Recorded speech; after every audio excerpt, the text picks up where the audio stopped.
E aí, galera, todos bem? O vídeo de hoje no canal vai ser uma live que eu fiz lá no meu Instagram com o professor Guilherme Madeira, daqui de Juiz de Fora. A gente falou sobre liberdade de expressão e imunidade parlamentar. Na verdade, a conversa acabou sendo mais ampla do que isso e a gente discutiu os assuntos do governo atual sob a perspectiva do direito constitucional. Falamos sobre graça, indulto, perda do mandato, posicionamentos do STJ e do STF, tudo que envolve aquela situação entre Daniel Silveira, Bolsonaro e STF.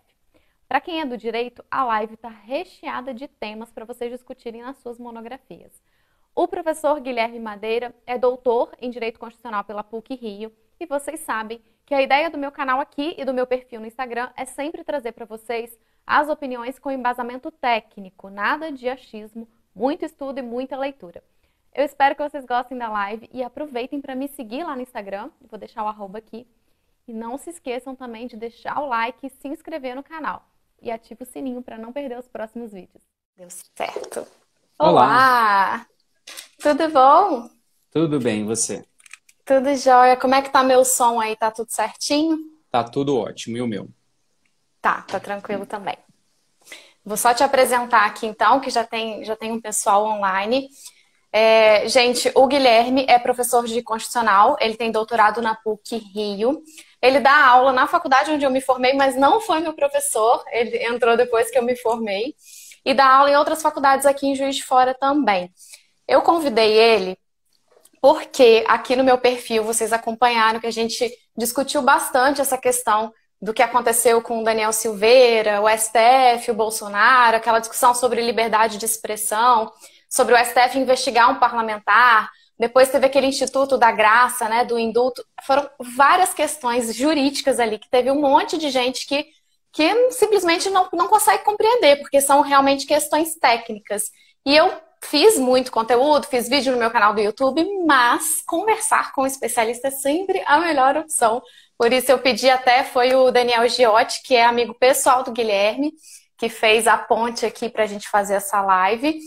E vamos ouvir a aula sobre liberdade de expressão e imunidade parlamentar. Espero que vocês consigam tirar algumas dúvidas, deixar as coisas um pouquinho mais claras depois dessa conversa aqui com o Guilherme.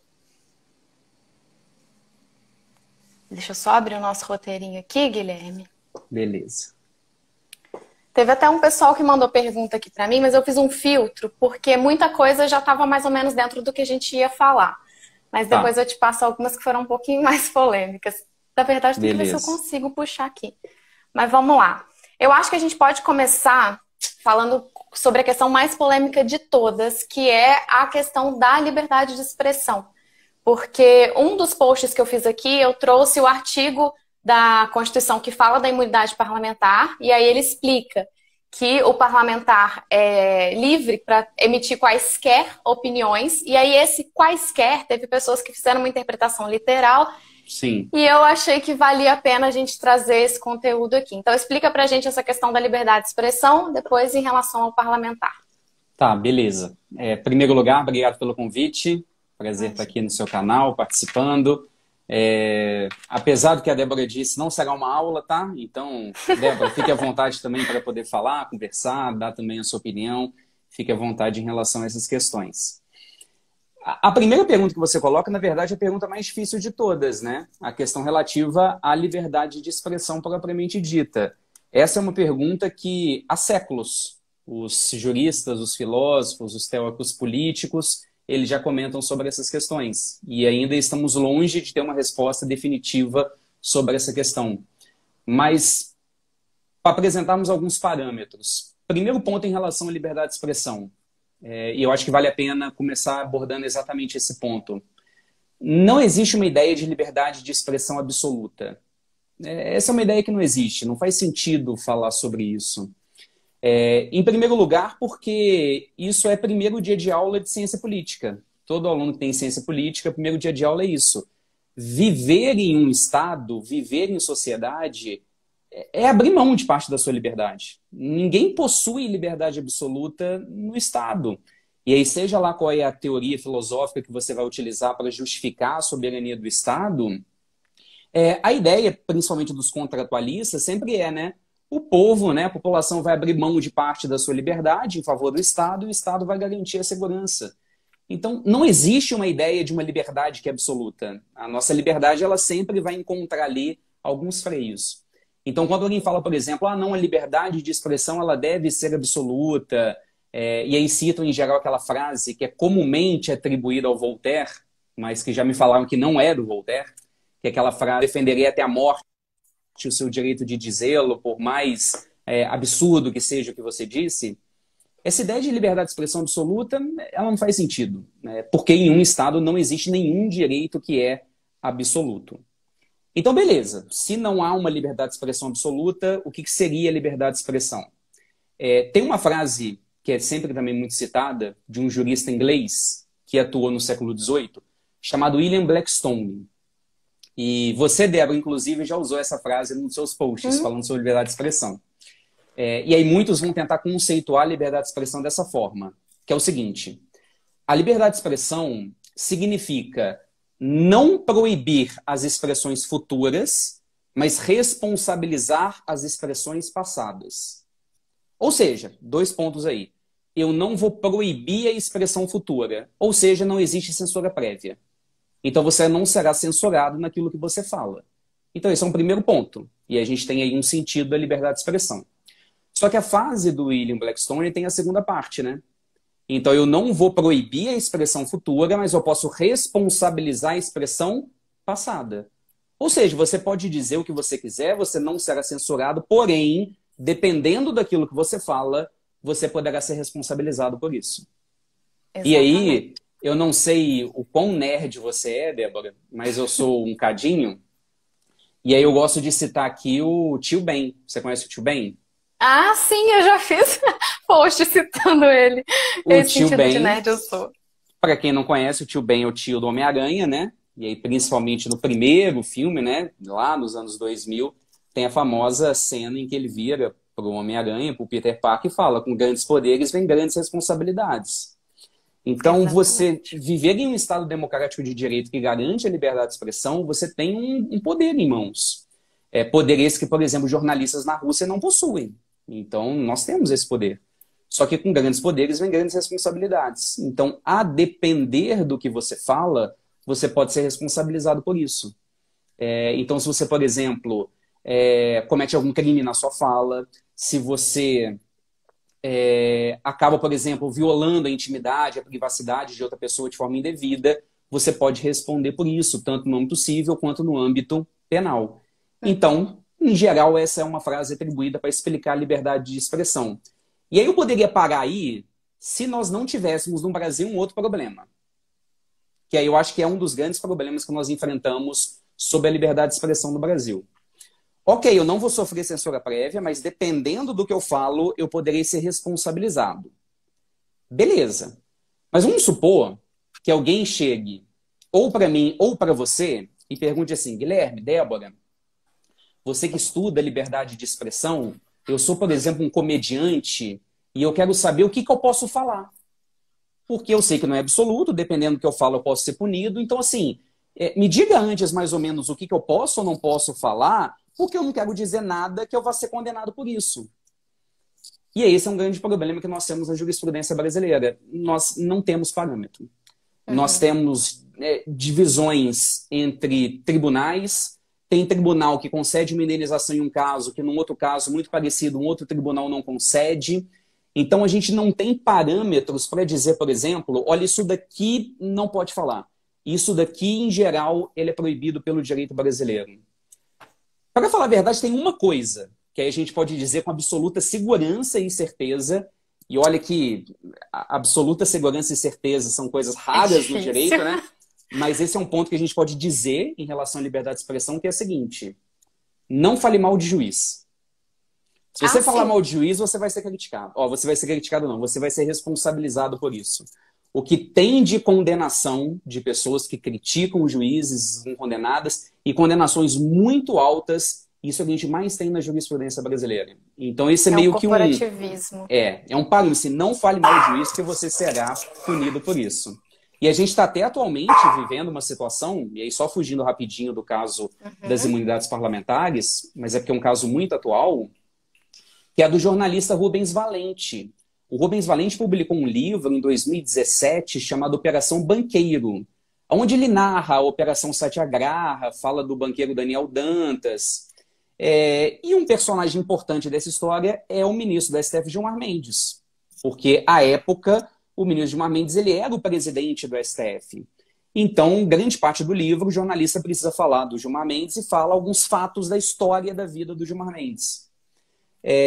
O jornalista foi processado junto com a editora, eu acho que é a editora Gênese, agora me falha o nome da editora. Eles foram processados e teve condenação no STJ e no STF no valor superior a R$300 mil. R$300 mil de condenação. Porque Isso ele quebra citou uma os fatos. Exato. Citou fatos da vida do ministro. E aí, claro, a partir do momento que você está falando de Daniel Dantas, Operação Satyagraha, e você cita a vida do ministro, você cria ali uma associação. E o ministro não gostou disso. Eu não sei o tamanho dessa editora que publicou essa obra, mas uma condenação de mais de R$300 mil quebra uma editora. Eu tenho uma editora pequena aqui em Juiz de Fora, se há uma condenação desse valor perante a editora, assim, quebra, pode fechar as portas, não tem Quebra como, e ainda não tem fica condição. devendo, né? Exatamente. E aí eu até li recentemente que esse caso do Rubens Valente, ele foi até... levaram esse caso recentemente para a Comissão Interamericana de Direitos Humanos. As notícias Exatamente são bem para recentes discutir. aqui. É bem recente isso. Então, para ver esse caso, porque isso daí realmente é problemático. E você acabou trazendo uma coisa que é o que as pessoas geralmente interagem aqui comigo reclamando, que é como se fosse o superpoder do STF. E aí entra naquela coisa de quando a gente precisa defender o STF, tem gente que tem tanta munição contra que você fica, às vezes, num espaço complicado. É verdade. E você acabou de dar um exemplo que é muito complexo mesmo. E realmente, de fato, teria que ter tido um afastamento, né? Esse julgamento, ele não poderia ter acontecido. Total. E são vários os problemas. São vários os problemas que a gente pode citar. E aí, só para apresentar mais uma anedota que mostra como é complicada a discussão da liberdade de expressão. Então, dependendo do que eu falo, eu posso ser responsabilizado. Ok, mas a gente não tem parâmetro. Então, olha o problema disso. Tem um caso, quem narra isso foi meu professor no mestrado, doutorado, que é o Fábio Leite, que é professor na PUC do Rio de Janeiro. E ele contou esse caso uma vez numa palestra e eu nunca mais esqueci. Ele pediu para a gente imaginar a seguinte situação. Imagine uma pessoa que vive em uma ditadura. Ditadura essa que não garante a liberdade de expressão. O professor Fábio Leite, que inclusive acabou de entrar. Estou contando aí o caso dele, ele acabou de entrar aí na live. E aí o professor Fábio Leite conta esse caso. Imagine uma pessoa que vive em uma ditadura. E aí naquela ditadura não tem liberdade de expressão e ela fala, por exemplo, se alguém falar mal da autoridade política, ele vai ter que pagar uma indenização correspondente a $5 mil. Então ali a pessoa sabe, olha, eu não posso criticar a autoridade política, porque se eu criticar, eu vou ser aqui indenizado. Mas essa pessoa vai lá, ela é combativa, critica e é condenada, $5 mil. Critica de novo e é condenada, $5 mil. Aí ele pensa, pô, então eu vou para uma democracia, né? Vou para uma democracia, porque lá tem liberdade de expressão, vou para o Brasil. Lá a Constituição garante a liberdade de expressão. E aí ele vem aqui, faz uma crítica ao Gilmar Mendes, toma uma condenação superior a R$300 mil, e ele fala, pô, vou voltar para minha ditadura. Exatamente. Vim aqui e agora fui condenado a R$300 mil. Então, assim, vamos acompanhar também o caso aí do Rubens Valente e ver como é que ela vai caminhar aí nos próximos passos. Que exemplo complexo esse, tá? É aquele exemplo que você fica sem ter como se defender, né? Como é que você vai justificar que numa democracia você tem menos liberdade do que numa ditadura, né? Simplesmente pela falta de parâmetro de responsabilização pelo seu direito de liberdade de expressão. Enfim. Né? E falando aí do professor Fábio Leite, que está aí, ele é um doutrinador que preza muito por isso, uma tentativa de encontrar parâmetros para essas análises. E ele defende uma posição preferencial da liberdade de expressão, a qual eu também coaduno, estou aí do lado dele. Apesar de todas essas críticas e dessas discussões, eu pessoalmente tenho um posicionamento bem preferencial em razão à liberdade de expressão. Mas, como eu comentei, não existe nada no sentido de liberdade absoluta, como Monark, por exemplo, fica defendendo. Os alunos adoram ficar falando Monark na sala de aula. Ele fala da liberdade de expressão absoluta. Calma, não é assim, gente, calma. O exemplo, inclusive, naquela conversa do Monark, o deputado Kim Kataguiri, ele falou assim, eu acho que o nazismo não tinha que ser criminalizado, porque a gente tinha que ter a liberdade de poder discutir a ponto de convencer as pessoas que aquilo é errado. Só que ele, o que eu enxerguei de erro nesse raciocínio dele é justamente o fato de que já houve a liberdade para se defender o nazismo. Já foi visto quais foram os danos causados, já se criminalizou por conta das consequências, então você quer discutir mais o quê? Não tem não mais precisa dar mais luz, né? Exatamente, já é um assunto que está bastante esclarecido e devidamente reprimido, né? Mas, enfim, agora vamos estender para a questão do parlamentar, porque aí existe, então, uma diferença entre a liberdade que a gente está falando aqui, toda essa liberdade que você explicou, que encontra limite nessa responsabilização. Existe a diferença para o parlamentar pode mais do que um cidadão comum? Tem diferença. E eu diria que sim, o parlamentar ele tem um grau de liberdade maior quando se trata de liberdade de expressão. Porque nós temos as liberdades parlamentares, as imunidades parlamentares, e dentre várias das imunidades parlamentares, tem uma que trata especificamente da questão da liberdade de expressão. Porque são várias as imunidades dos parlamentares.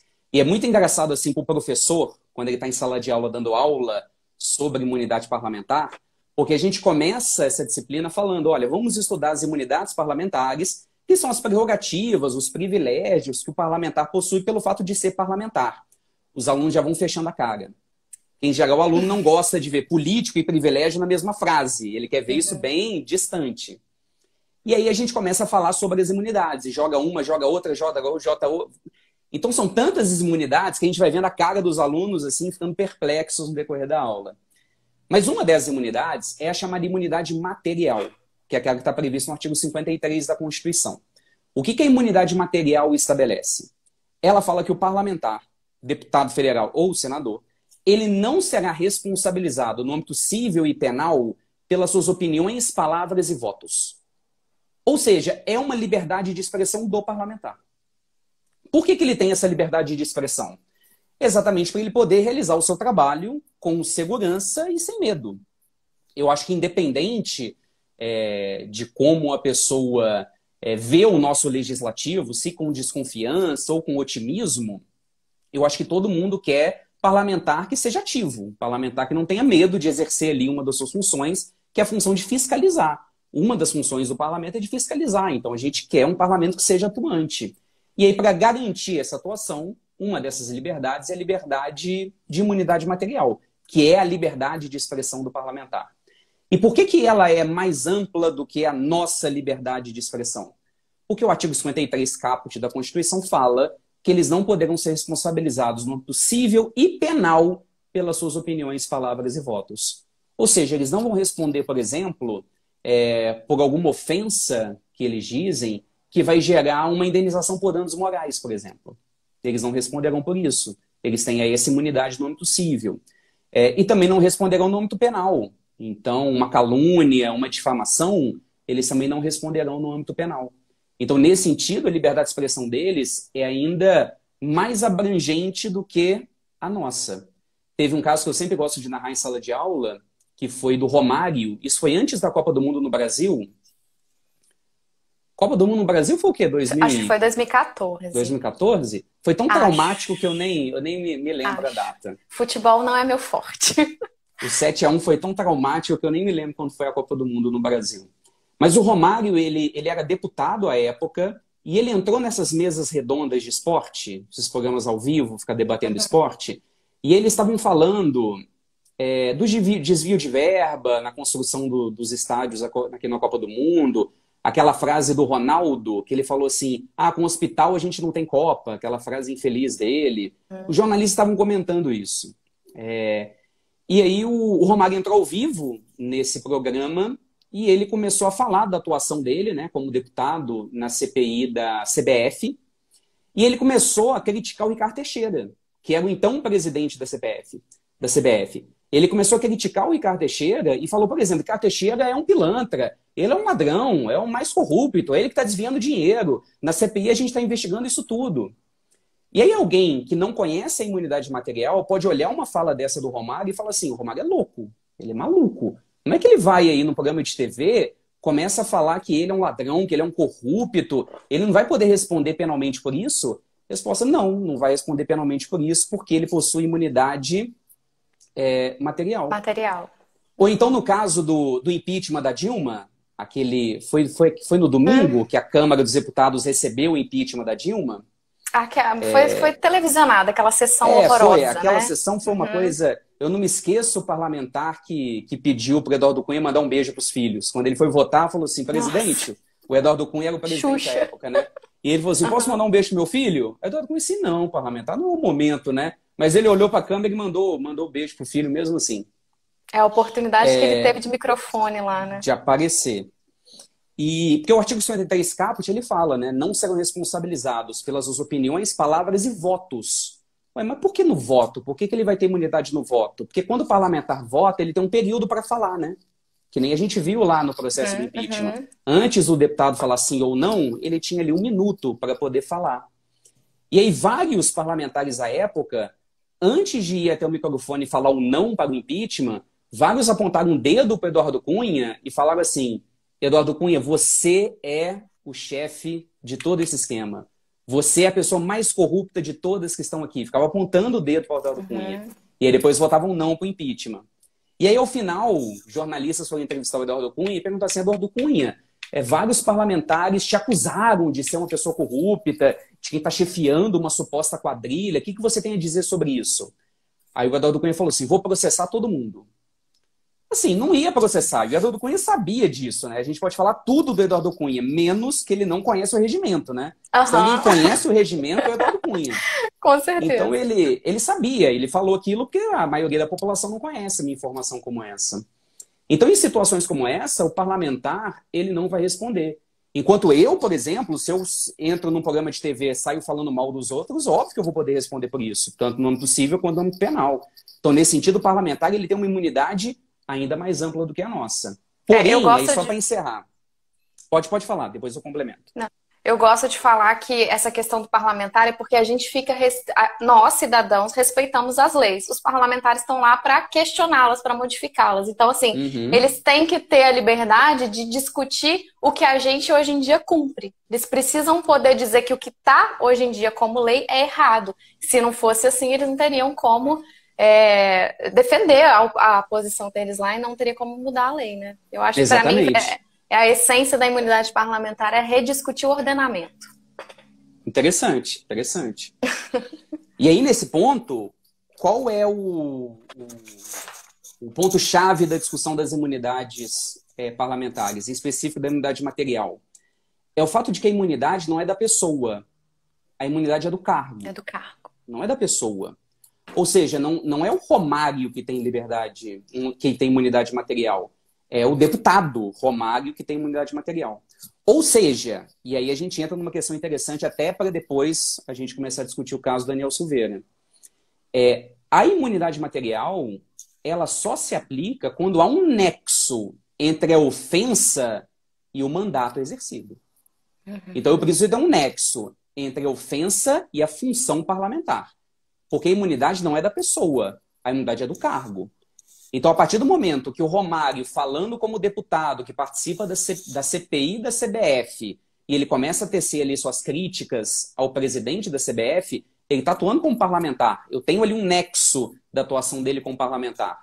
Mas se o Romário desliga lá o telefone com um programa de TV, atravessa a rua, vai jogar futevôlei e começa a xingar o cara que está do outro lado, aí é claro que ele vai poder ser responsabilizado por isso. Não é o deputado que está atuando ali, é o Romário.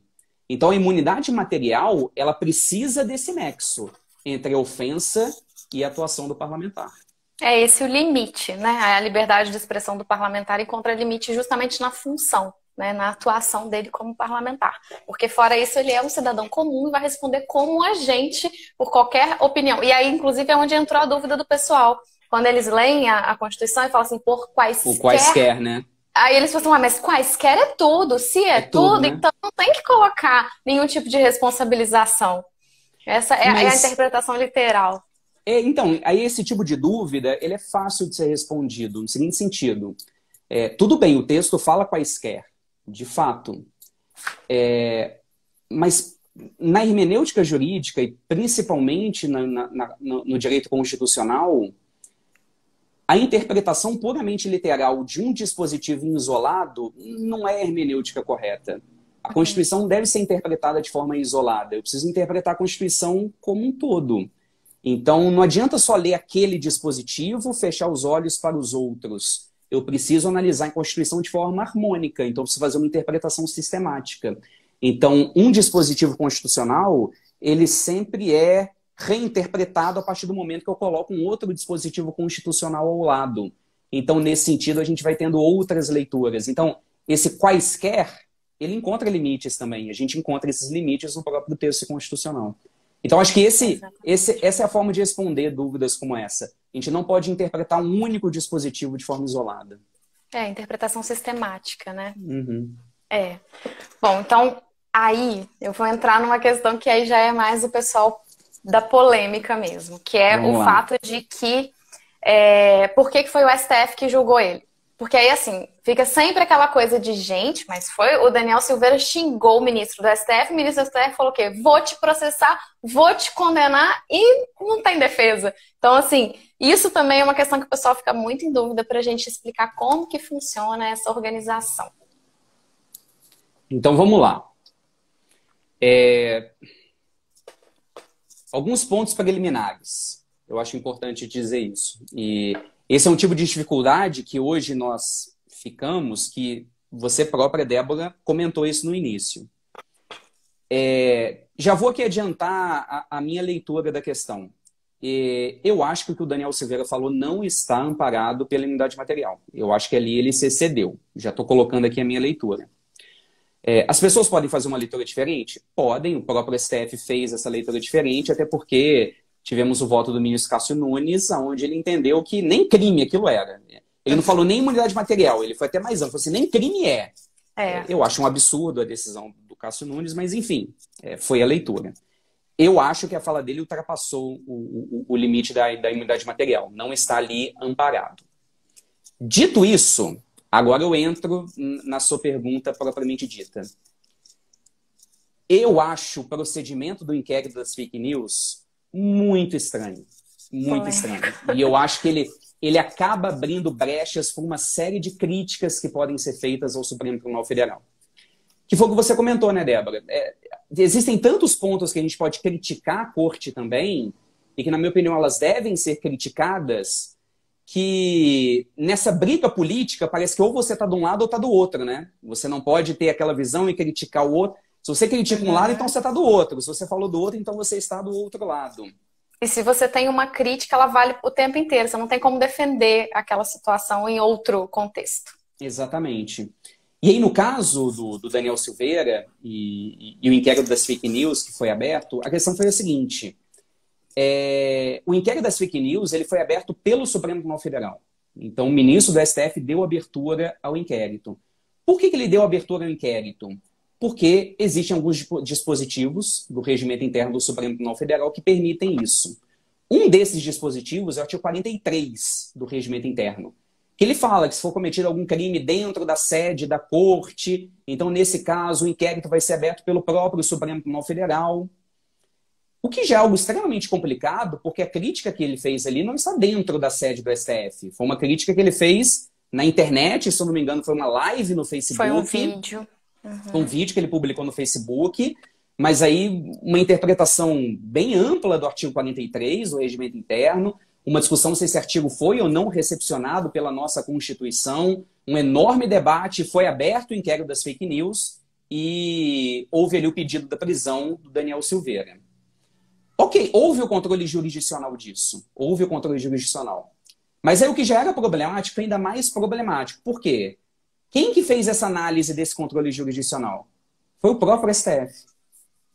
Então é o STF que abre o inquérito, sendo que quem está sendo ali ofendido são os ministros do STF, então ele abre o inquérito para a ofensa que ele está recebendo, e quando vão questionar a legalidade desse inquérito, quem analisa é o próprio STF. E aí o STF analisa. Pode falar. Você sabe o que eu fico refletindo sobre isso? Eu acho que a gente hoje está lidando com situações que não tem como encontrar parâmetro no ordenamento jurídico. Ninguém nunca pensou que esse tipo de fato teria que ser enfrentado. Então, isso é uma leitura super pessoal, tá? Inclusive, não tenho nem um feedback jurídico para poder me suportar aqui, mas eu enxergo assim, existem as limitações formais, a gente tem ali toda a organização do Estado, divisão, separação de poderes, sistema de controle, tudo arrumadinho. Só que a gente está vivendo uma época em que esses limites formais, eles estão sendo ultrapassados de uma forma meio numa zona cinzenta, que Sim. não necessariamente foi ultrapassado, mas a gente sabe que de fato foi a partir do momento que ele está colocando em xeque, de repente, o nosso Estado democrático de direito, a estabilidade institucional. Então, eu fico enxergando que os atores políticos lá no alto escalão, eles estão tendo que se virar nos 30 para entregar uma resposta para algo que a gente não consegue pensar antes, não tinha uma solução antes. Mas pode continuar, seu raciocínio, foi só um desabafo. Não, mas esse desabafo é perfeito, sabe por quê? Não é só o alto escalão que está tendo que se virar nos 30. Nós também. A gente também está tendo que se virar nos 30. E aí, ampliando o leque dessa sua observação, que ela é muito pertinente.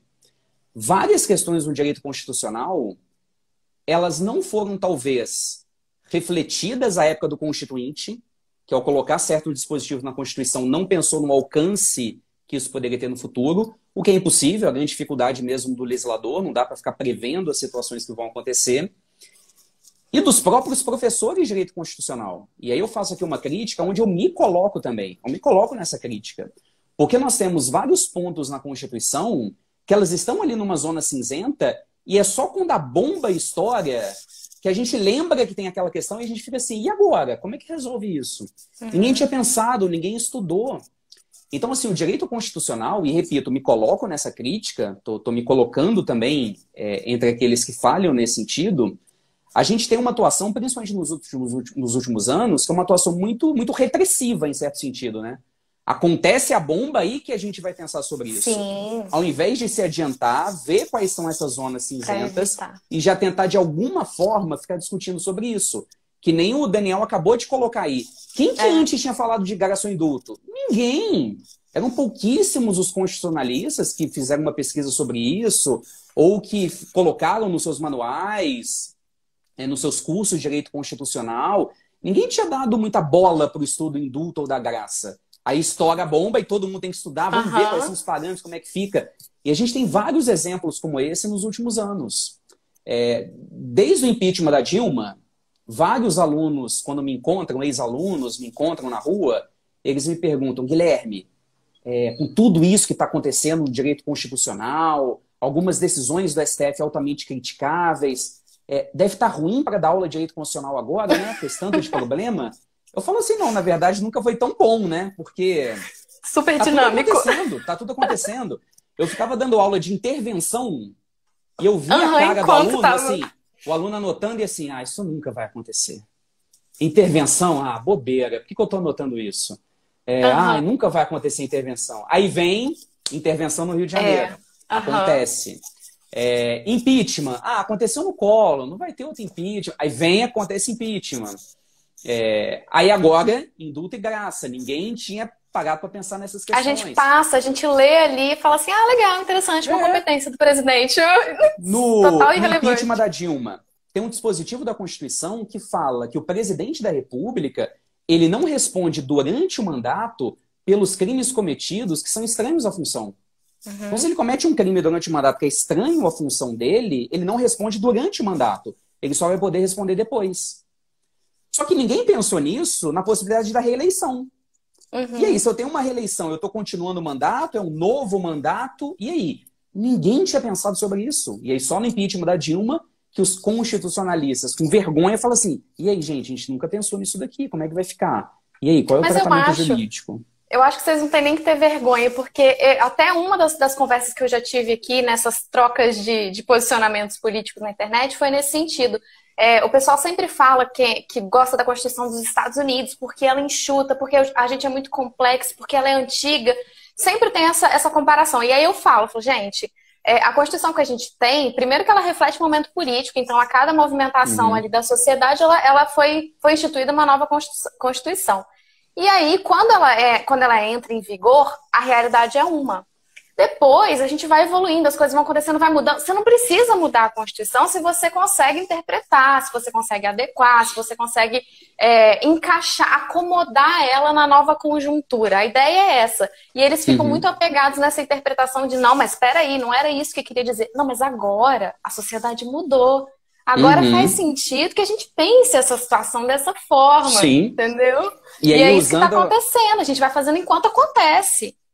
Usando a Constituição Americana, que você citou, que é um exemplo de êxito. Uma Constituição em mais de 2 séculos, a única Constituição americana, quer dizer, realmente é um exemplo de êxito. Mas está longe de ser perfeita. Exatamente. E aí, atualmente, os Estados Unidos passa por uma questão que demonstra isso. Porque na década de 70, Roe versus Wade permitiu o aborto nos Estados Unidos, e agora, ao que tudo indica, essa decisão vai ser revista. Porque vazaram o voto do ministro Alito, que é o que vai dar o voto da maioria, e o voto vazado demonstra que a proibição do aborto, a permissão do aborto vai cair nos Estados Unidos. E aí, num trecho do voto do Alito, que é o voto da maioria, o Alito ele comenta o seguinte: não, porque se eu leio a Constituição, não tem nada na Constituição que fala sobre aborto. Então, o Constituinte não quis liberar esse direito.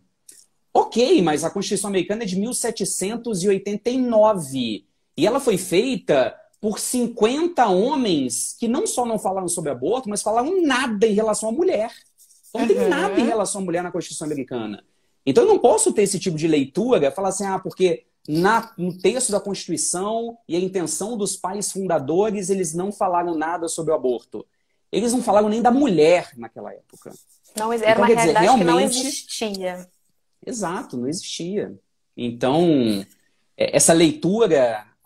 vamos colocar, né, essa leitura atualizada, que alguns falam, né, do living constitucionalismo, aquele constitucionalismo vivo, eu sou, apesar do meu viés positivista, eu acho que no direito constitucional isso é necessário.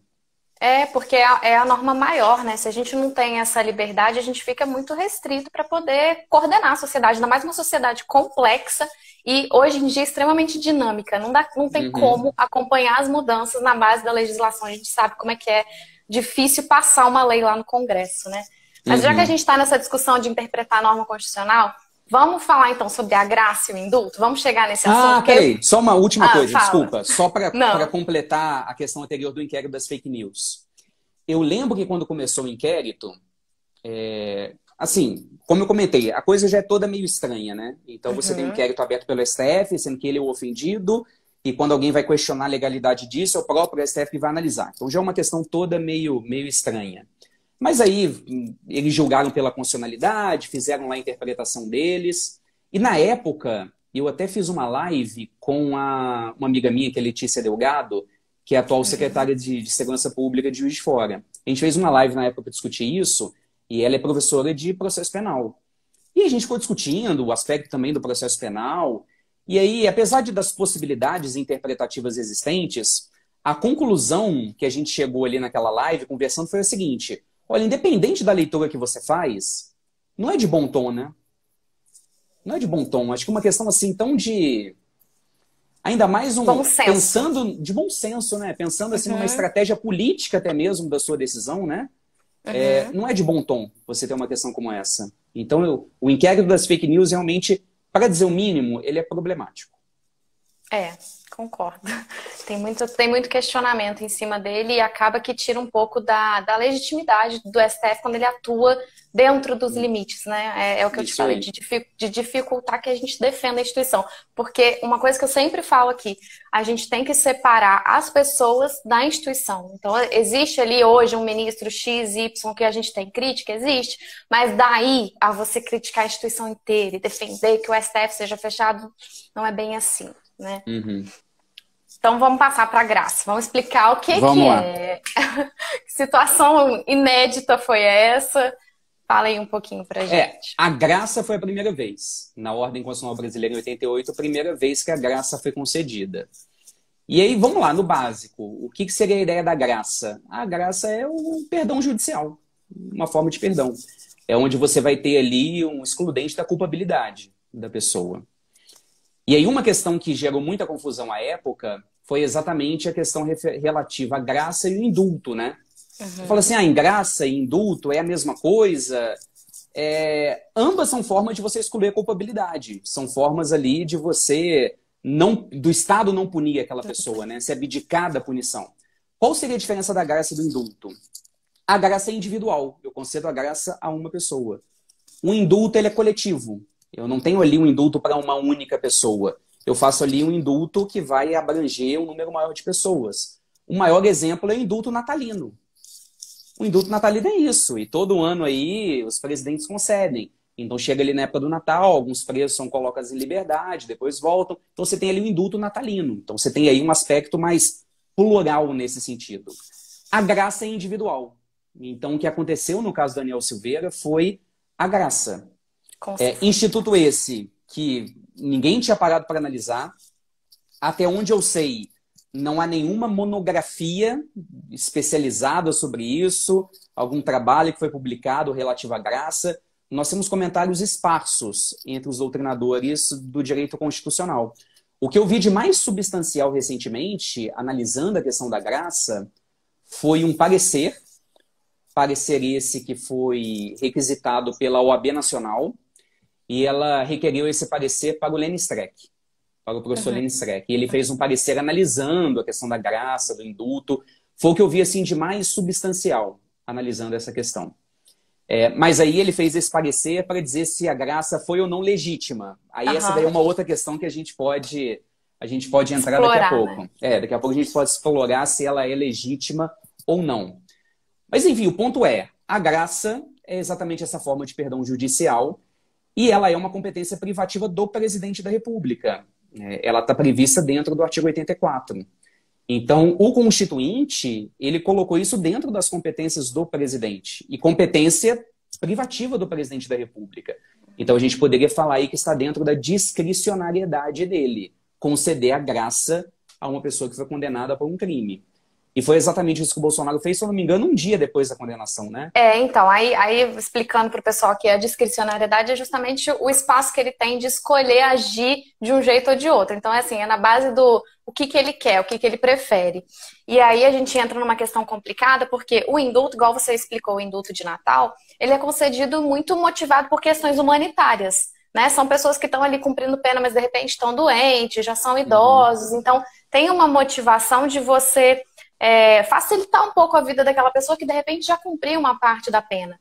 No caso do que o Bolsonaro fez, ele trouxe uma motivação muito específica, que não tem caráter humanitário nenhum. E assim, aí já é uma interpretação que eu faço, que eu até acredito que eu devo ter visto algumas pessoas falando nesse sentido, mas não sei nomear, no sentido de que ele questionou o mérito da decisão do STF, dentro dos motivos dele, porque ele disse que foi liberdade de expressão que o Daniel falou, né? Então, a motivação da graça é que também foi um ponto bastante questionado nessa utilização, sem contar que foi antes do trânsito em julgado, né? Foi uma coisa exatamente. Que é um outro debate também. Exatamente. É um outro debate. E aí a discussão fica em cima da legitimidade dessa graça. A graça concedida, ela foi legítima do ponto de vista jurídico? Ela é, de certa forma, protegida pelo nosso texto constitucional? E aqui a gente enfrenta um enorme problema. A verdade é que essa resposta ela não é simples. Pelos seguintes fatores. Em primeiro lugar, a Constituição ela coloca a graça como competência do presidente da República? Coloca. Está lá no texto constitucional. E aí a gente pode olhar para o texto constitucional e falar assim, pô, Guilherme, mas a Constituição não falou nada sobre isso. A Constituição não apresentou nenhuma forma de limite à apresentação da graça. Não é verdade. A Constituição colocou sim limites para a concessão da graça. Porque no artigo 84, quando a gente lê as competências do presidente, no inciso 12, ele vai falar que compete ao presidente conceder o indulto, mas ele não fala da graça. A graça não é citada nas competências do presidente, só está um indulto. Aí quem está ouvindo aí a live pode pensar, resolvido o problema, ele só pode dar indulto, graça ele não pode. Mas foi aquilo que eu comentei, a gente não pode fazer a leitura de um único dispositivo. Tem que fazer a leitura da Constituição como um todo. E aí se a gente sai lá do 84, inciso 12, e volta para o artigo 5º, inciso 47, o artigo 5º, 47, ele fala, não pode ter a graça para crime que é inafiançável, crime de terrorismo, tráfico de drogas, eu não posso ter a graça para crimes como esse. Ou seja, a Constituição fala em graça. Está ali estabelecido. E essa foi a limitação que a Constituição colocou. Eu não posso ter graça para crimes inafiançáveis, imprescritíveis. Eu não posso ter graça nesse caso. Ou seja, a Constituição colocou um limite para a graça. Aí agora uma outra questão, que você bem colocou, Débora. Quando a gente analisa o Instituto da Graça, no âmbito do direito constitucional como um todo, ele sempre teve esse aspecto humanitário. Não só o indulto também, a graça também sempre teve esse aspecto humanitário.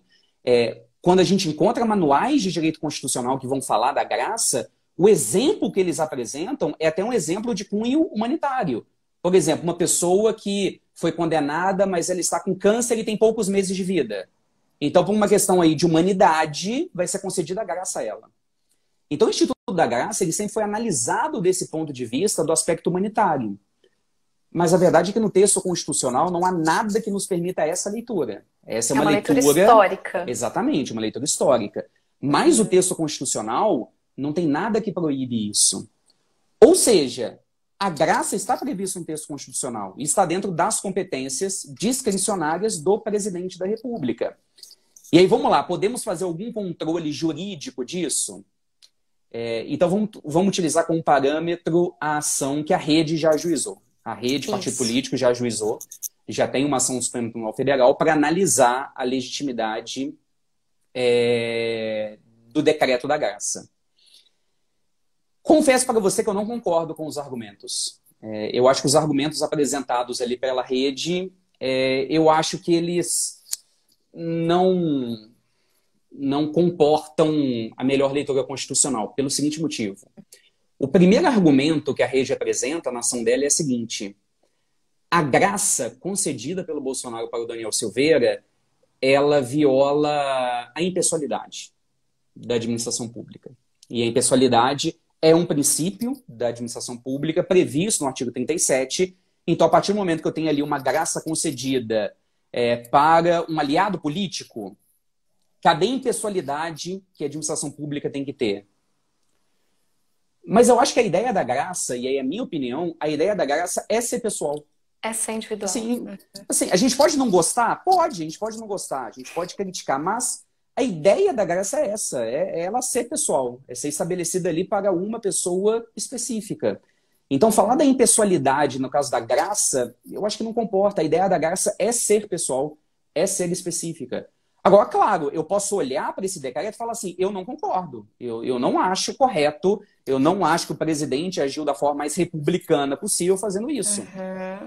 Mas, na minha opinião, isso está dentro das competências dele. E aí, infelizmente, o nosso texto constitucional não tem ali regras mais explícitas, mais claras, com outros controles que podem ser feitos ao decreto. Então, a graça está prevista. Não tem uma... Ninguém nunca pensou nessa situação, né? Ninguém imaginou que o presidente da República ia enfrentar o Supremo Tribunal Federal indo contra uma decisão a favor de um parlamentar. Então, tipo assim, como é que você vai pensar? Porque essa situação é uma situação de total instabilidade institucional. A Constituição não foi feita já pensando que a gente ia estar nesse estado crítico, não dava para imaginar. Não, aliás, uma ressalva que a gente tem que fazer aqui é que a instabilidade institucional, e aí de novo na minha visão, ela é prévia a uma ruptura. Então, assim, você não faz uma Constituição pensando nisso, porque é esse o momento que começa a ser criadas as condições para que uma nova ordem constitucional surja de repente, quem sabe, né? Não sei, é muito complexo. Enfim, então, a graça está prevista, ela está lá no texto constitucional, é previsão. A gente pode criticar essa graça. Fala assim, não gostei do que foi feito, não concordo. Da mesma forma que eu posso criticar uma decisão do STF. Eu posso pegar uma decisão do STF e falar assim, nossa, eu odiei essa decisão, não concordo com ela. Mas eu não estou questionando a competência do presidente do STF em dar a decisão. Eu não estou questionando a competência da corte. Ela tem a competência para dar a decisão dela e eu posso criticar a decisão. Eu acho que é mais ou menos a questão que a gente tem aqui. A graça, goste-se ou não, ela está prevista no texto constitucional, sem muitos limites, a não ser aqueles que eu abarquei, e eles estão dentro da competência privativa do presidente da República. Agora, uma outra questão, que aí a gente pode entrar, é a seguinte. Pô, Guilherme, mas a ideia da graça, eu não posso ter aqui um abuso de poder. Eu tenho que fazer essa leitura ampla do texto constitucional. Então, eu não posso, por exemplo, utilizar um instituto como esse para permitir críticas democráticas a uma instituição, como foi o que aconteceu no caso do Daniel Silveira. E aí, realmente, a gente tem aqui um problema que é muito sensível. E eu acho que é o grande problema que a democracia enfrenta hoje. Até, talvez, uma década, 2 décadas, quando a gente falava em queda da democracia, talvez a imagem que vinha na cabeça de todo mundo imediatamente era tanque chegando no parlamento, depondo todo mundo, golpe de Estado, acabou a democracia. Em geral, essa era a ideia que todo mundo tinha, né, da queda da democracia. Mas, ultimamente, o que a gente percebe na teoria política? Que a queda da democracia, ela acontece por dentro. Ela não acaba com estouro, né? Ela acaba com um suspiro, né? Para usar aquele verso do T.S. Eliot, né? Ela acaba com um suspiro, porque, assim, atualmente as democracias elas estão sendo enfraquecidas por meios democráticos. Então você tem um governante que chega ao poder por meios democráticos e usa de meios democráticos para solapar a democracia. Esse é o grande problema que a democracia enfrenta hoje. A Marina Silva usou uma expressão, ela falou, eu acho que ela falou corrosão endêmica, uma coisa assim. É isso aí, é o que acaba acontecendo. É uma corrupção endógena. Você vai comendo a democracia por dentro. E aí, esse é um grande perigo que os estudiosos da democracia hoje estão interessados. É quando a democracia ela é atacada por dentro. Porque aí, eu tenho liberdade de expressão, mas eu posso usar a liberdade de expressão para ir contra a democracia? Que foi exatamente a questão do Daniel Silveira, né? Eu só tenho a imunidade quando aquilo está relacionado com o mandato. Mas a atuação de um parlamentar é para afrontar uma instituição democrática? Pois é. Uma coisa é fazer uma crítica, criticar uma adesão específica, criticar um inquérito das fake news, como a gente fez aqui. Outra coisa é você fazer um ataque frontal a uma instituição, pedir cabeça de ministros do STF, vamos invadir STF. Aí você já está utilizando de um mecanismo democrático, que é a sua liberdade de expressão, sua unidade material, para ir contra a democracia. Você está corroendo a democracia por dentro. Porque a gente pode pensar, é o Daniel Silveira falando isso no Facebook dele. Mas a gente viu nos Estados Unidos, né? O Trump vai no Twitter e põe lá, vamos lá até o Capitólio. A gente fugiu o nome. Vamos até o Capitólio? Invadiram o Capitólio. Olha o que aconteceu. Não, então... e ele falou na condição de parlamentar. Ele estava ali, não teve esse afastamento de, ele estava criticando ali em casa, né? Foi na função mesmo. Não teve. Então esse é o grande perigo. A democracia sendo atacada por meios democráticos. E aí a ideia é que a democracia tenha, de alguma forma, de evitar esses ataques internos, por assim dizer, né? E aí essa é uma abertura que pode ter em relação à questão da graça, porque eu tenho um presidente concedendo uma graça por um aliado político como uma forma também de enfraquecer instituições democráticas. Porque é isso que a gente está vendo hoje. A gente está vendo uma guerra de braço entre o executivo e o órgão máximo do poder judiciário.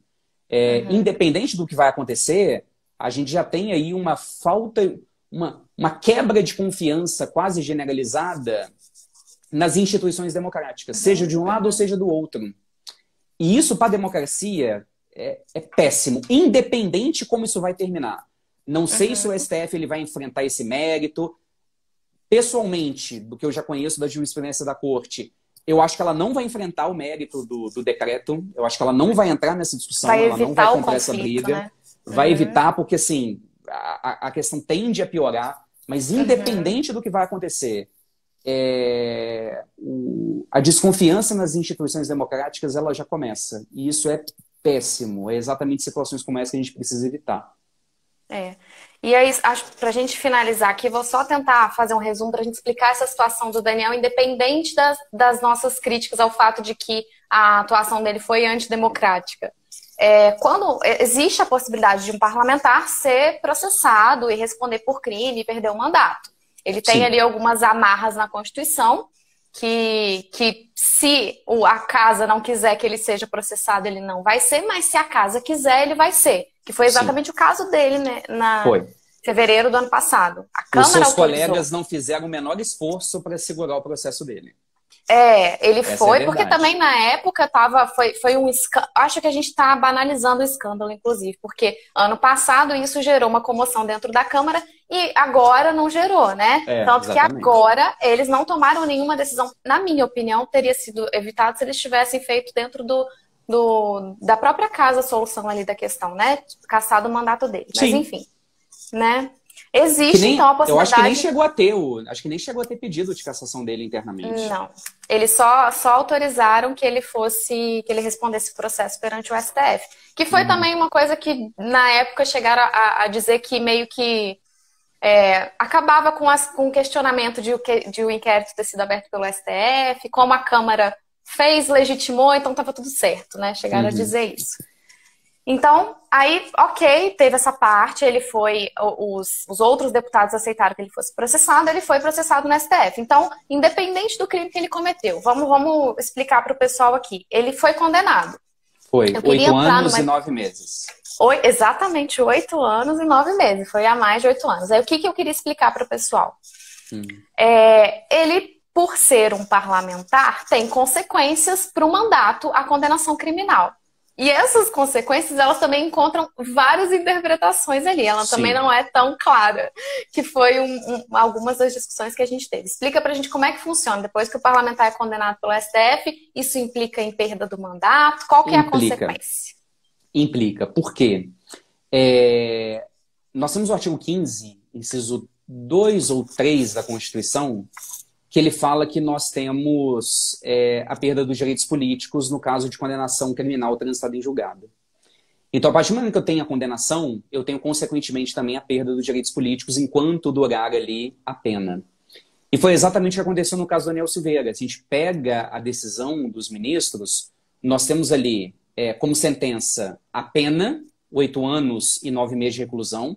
Nós temos uma pena de multa a ser paga, se eu não me engano, chegando a quase R$200 mil, pena que ele deve pagar de multa, e também a perda do mandato. Tudo isso está estabelecido na sentença. Então, a gente pega a sentença, isso tudo está escrito. Nós temos ali o período de reclusão, tem a multa e tem também a perda do mandato. Então, nesse sentido, é o que a gente chama de pena secundária, né? Ela é algo secundário, né? Que vem aí junto com a pena principal, que seria ali a pena de reclusão. Consequentemente, né, com uma pena secundária, vem também a perda do mandato. E, consequentemente, com a perda do mandato, né, graças à lei da ficha limpa, inelegibilidade, 8 anos também. E a gente acaba entrando numa questão ali também de será que a graça anulou essa pena ou será que não? Vai valer? Essa é a melhor pergunta. Também? Essa é a melhor pergunta. Então, ok, se a gente pega a decisão, ele foi condenado a 8 anos e 9 meses, quase R$200 mil de multa e a perda dos direitos políticos, consequentemente a perda do mandato. Só que aí veio a graça no dia seguinte. E aí? A graça, ela vai dar perdão sobre o quê? Somente ali sobre a pena de reclusão ou ela pega também a pena secundária, né? Também tem ali a perda dos direitos políticos. Essa é uma questão que vai ficar em aberta. Essa é uma questão que a gente vai ter que esperar até agosto para saber como que isso daí vai ser analisado. Porque em agosto o TSE ele vai analisar os pedidos de candidatura. Então, em agosto que eu acho que a gente vai ter aí um posicionamento do TSE sobre essa questão, porque, ao que tudo indica, o Daniel Silveira está articulando uma vaga do Senado, se eu não me engano. Tá. Então, ele está articulando. Tá na confusão lá.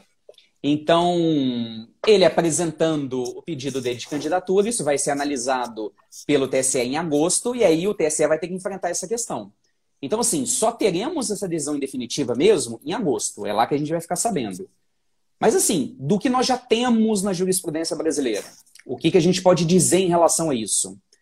Nós temos uma decisão recente do STJ, ela é de 2019, não, 2017, que foi o Temer. Nós temos uma decisão do STJ em 2017, em razão ao indulto natalino dado pelo Temer no final daquele ano, onde o STJ fez uma análise da questão do indulto. E aí, nessa análise, o STJ ele acabou escrevendo uma súmula, que é a súmula 631 do STJ. E essa súmula estabelece o seguinte: a graça e o indulto, elas não têm efeito sobre a pena secundária. Ou seja, se eu olho a jurisprudência, se eu olho a súmula do STJ, o que a graça fez? A graça liberou a pena de reclusão. Mas a pena secundária, que é a perda dos direitos políticos, ela permanece. Então, analisando o que nós temos hoje no direito brasileiro, eu diria, se o nosso judiciário manter a coesão, ele estará impedido de concorrer ao Senado e ficará inelegível por 8 anos. No final das Mas contas... vamos esperar até agosto, né? A gente finaliza sempre com essa sensação de é tudo tão novo que não tem como... O direito em si já é algo bastante inconstante na nossa sociedade. Mas no final das contas, o que a gente está enfrentando hoje é tão novo que a gente não tem nem muito embasamento jurisprudencial para poder dizer como que vai ser solucionado. Nem doutrinário, porque as pessoas não pensaram isso, né? Ninguém parou para pensar. O que agora vai acontecer, né? Eu já estou vendo um monte de gente saindo para estudar esses aspectos. É o que eu clamo os meus alunos, né? E aí, depois eu vou até recomendar aos meus alunos para assistirem essa live, porque o que teve de tema de monografia aqui, se o aluno quiser pegar para tentar destrinchar, tem um monte, prato é cheio. É verdade. Bom, eu acho que para finalizar aqui, a gente pode só bater na tecla, não sei, do pessoal que entrou, como o nosso tema era liberdade de expressão. Principalmente, acima de qualquer coisa, é aquela mensagenzinha final de liberdade de expressão não é ilimitada. Aliás, nenhum direito é absoluto, né? Essa discussão, eu tenho visto que ela está servindo de palco para que a gente crie mais animosidade entre as pessoas. A gente está discutindo uma coisa técnica, uma coisa de bom senso também, mas que está sendo usado com um viés político para você atacar ou odiar o fulano e a gente não está chegando a lugar algum com a discussão, é só na base da ofensa mesmo. Por isso que eu fiz questão de trazer você aqui.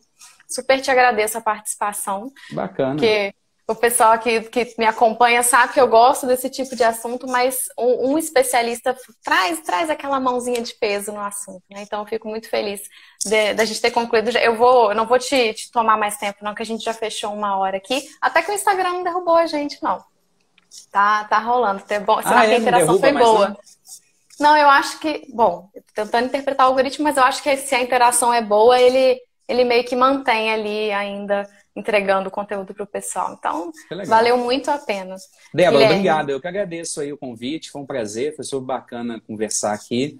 Que tenhamos outras oportunidades de debater outros temas também. Quem dera, temas melhores no futuro. Assunto não vai faltar, porque Constituição é o que mais está em voga, ainda mais agora nesse ano eleitoral. Né? Mas foi excelente, obrigada mesmo. Obrigada ao pessoal que ficou com a gente até agora. Eu vou deixar salvo aqui, aí também se você quiser indicar para os seus alunos, tem realmente um campo farto aqui de assunto para questionar. Valeu, tchau, tchau. Obrigada, tchau.